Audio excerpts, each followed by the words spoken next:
రాష్ట్ర ప్రజలకు చంద్రబాబు నూతన సంవత్సర కానుక.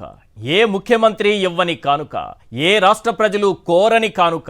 తన అపార అనుభవంతో, తనకున్న విజన్తో 18 నెలలు కష్టపడి మన కోసం, మన పిల్లల కోసం, వారి భవిష్యత్తు కోసం చంద్రబాబు నాయుడు గారు అందిస్తున్న అరుదైన కానుక.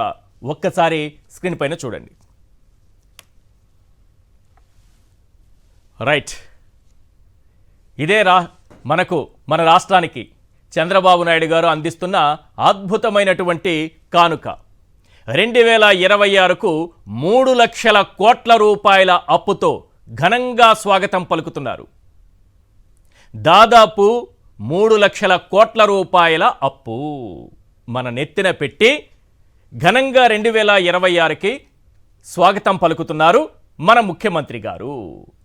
నిన్న ఆర్బీఐ దగ్గర చేసిన 4,000 కోట్ల రూపాయల అప్పుతో 2026 నూతన సంవత్సరానికి చంద్రబాబు గ్రాండ్ వెల్కమ్ చెప్పారు.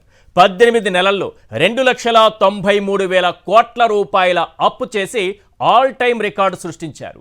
అప్పుల కానుక ఏపీ నెత్తిన పెట్టి సంపద సృష్టి అంటే ఏంటో అందరికీ అర్థమయ్యేలా చెప్పారు. ఎంత పెద్ద గిఫ్ట్ ఇచ్చారు సార్ మనకి. థ్యాంక్స్ చెబుదామంటే లండన్ చెక్కేశారు. అంటే మళ్ళీ లక్కీ డ్రాలో లండన్ ట్రిప్, ఇది అక్కడికే పరిమితం, ఎందుకంటే ఇంకా చాలా ఉన్నాయి. దీనికి సంబంధించినటువంటి సెన్సేషన్ న్యూస్, సెన్సేషన్ విషయాలు కాసేపట్లో బయటపడతాయి. లండన్కి వెళ్ళారా, లక్కీ డ్రాలో ఏం కొట్టారు, ఇవన్నీ కూడా బయటకు వస్తాయి. సరే, ప్రస్తుతానికైతే థ్యాంక్స్ చెబుదామంటే లండన్ చెక్కేశారు. పర్వాలేదు, స్పెషల్ ఫ్లైటే కదా, తిరిగి వచ్చేస్తారు, అప్పుడు చెబుతాం థ్యాంక్స్.